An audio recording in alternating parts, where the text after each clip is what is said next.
Já está em vigor a lei federal que estabelece prazo máximo de 60 dias para que pessoas com câncer iniciem o tratamento pelo SUS. Cuidar no início da doença é fundamental, mas profissionais médicos alertam que o poder público precisa dar condições para que os atendimentos sejam mesmo realizados. A Lei 12.732, agora conhecida como Lei do Câncer, já foi publicada no Diário Oficial da União e sancionada pela presidente Dilma Rousseff. No texto, o paciente com câncer tem direito ao início do tratamento pelo SUS no prazo de 60 dias. O tempo começa a ser contado a partir do registro do prontuário do paciente. E para os especialistas, é justamente o tempo o maior aliado na luta pela cura. O Silvio descobriu o câncer em janeiro e logo iniciou o tratamento. É essencial. De acordo com os médicos, quanto mais rápido você conseguir o tratamento, melhor é. Mais rápido você consegue a cura. Para este oncologista e mastologista, sua lei não resolve o problema. Segundo ele, é preciso o aparelhamento e a instalação de novas unidades de tratamento. Hoje, os centros de oncologia eles são poucos. Os centros de radioterapia, nós temos 32 centros de radioterapia no país inteiro. Então seriam necessários mais de 80 centros para efetivar esse tratamento. Então essa lei, ela está colocando para que os estados e municípios se adequem, né, e coloquem esse paciente num tratamento num período máximo até 60 dias do diagnóstico. Para auxiliar estados e municípios a gerenciar suas filas de espera e acelerar o atendimento, o Ministério da Saúde criou o Sistema de Informação do Câncer, o SISCAM. Criar um software que vai ter online todos os dados desses pacientes com câncer. Então, a partir do diagnóstico, esse paciente já vai ser registrado nesse sistema que chama SISCAM. Para falar como o portador de câncer deve proceder e garantir o direito, eu converso agora com Vinícius Wagner Nakano, que é membro da Comissão de Direito Constitucional da OAB Goiás. Olá, Vinícius, boa tarde, tudo bem? Boa tarde, telespectadores. De que forma que vai ser garantido isso aí, né? Como que funciona esse processo a partir de agora? Primeiramente, a pessoa vai buscar o tratamento, buscar o diagnóstico da doença. E ela, a partir do momento do diagnóstico, ela tem um prazo de 60 dias para iniciar o tratamento propriamente dito.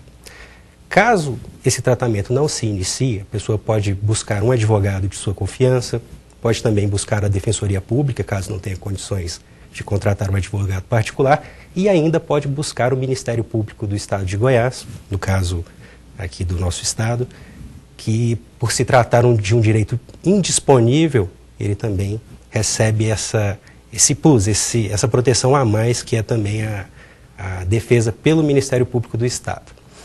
Buscando o patrocínio de um advogado, o advogado vai apresentar o pedido ao Poder Judiciário e o juiz, diante das provas, diante das informações que forem apresentadas, vai ter condições de decidir.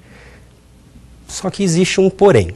A lei não assegura, nela não se trata sobre os recursos ou sobre o aparato necessário para a prestação dos serviços. Que é a questão dos hospitais, unidades clínicas. Justamente, que os profissionais da área de saúde têm apresentado. E isso passa por uma questão muito séria, que é a questão orçamentária. O Estado, os municípios, a União, têm que dispor de recursos financeiros para que esses hospitais adquiram equipamentos, construam leitos, para poder atender a demanda de maneira satisfatória. Se a lei fixa um prazo e o poder público não garante meios e recursos para que esses estabelecimentos prestem os serviços, nós corremos o risco de ter uma lei com um valor simbólico, né? Ela tem mais um valor simbólico, fixa um prazo e possivelmente as pessoas não terão aquele atendimento que está previsto no prazo especificado na lei. Mas a lei traz algumas questões interessantes.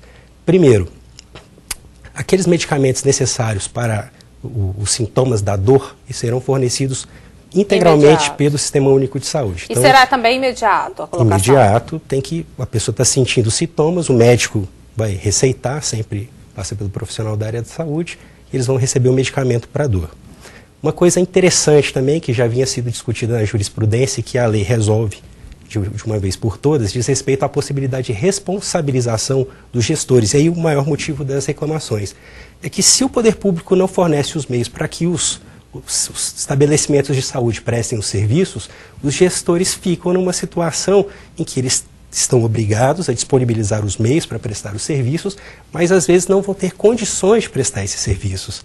Então, fica aí o alerta para o poder público que, se foi estabelecido o prazo, se os gestores têm a obrigação de prestar ou organizar os serviços para que o prazo seja atendido, juntamente com a obrigação deve também ser oferecidos os meios financeiros, orçamentários, para que a gente não crie uma situação de injustiça. Porque nós estamos tratando de uma doença que é extremamente grave. Goiás tem um know-how, uma expertise diferenciada em razão do tratamento, em razão do Césio 137, e muitas pessoas vêm de outros estados para buscar tratamento aqui em Goiás, e tudo isso tem que ser levado em consideração, né? Tanto na questão da disponibilização de leitos, da quantificação das pessoas que buscam esses serviços, né? Então, isso tem que ser pensado sob pena da gente criar uma situação em que a lei vai plenamente em vigor, talvez não seja aplicada. Bom, Vinícius, nesse caso, por exemplo, o secretário, né, de saúde, ele pode ser responsabilizado, pode chegar até a responder por um processo por não cumprir, não criar meios para que a lei seja cumprida. É por aí? É por aí. A responsabilidade, no caso, a responsabilidade de quem atua no poder público, ela não prescinde de algumas questões que têm que ser demonstradas no curso do processo, que é a apuração da questão da vontade, se houve a vontade, a intenção de não cumprir a lei, ou se houve a intenção de não buscar os meios para tentar suprir as insuficiências e as falhas. Então, o secretário de saúde, o gestor, o diretor de hospital, que de alguma forma se sinta incapacitado de dar resposta àquilo que está sendo especificado na lei, ele tem que imediatamente oficiar as autoridades competentes em todos os níveis de poder necessários para demonstrar que, se o serviço não está sendo prestado, a responsabilidade, no caso, não é pela inação dele, sim, talvez pela insuficiência orçamentária. Mas comprovado que existia suficiência orçamentária, comprovado que existia o medicamento, que existia leito, que existia a estrutura, e que a falha decorreu de uma falha, de uma incompetência, alguma coisa nesse sentido, existe sim o risco de responsabilização e ele pode responder administrativamente.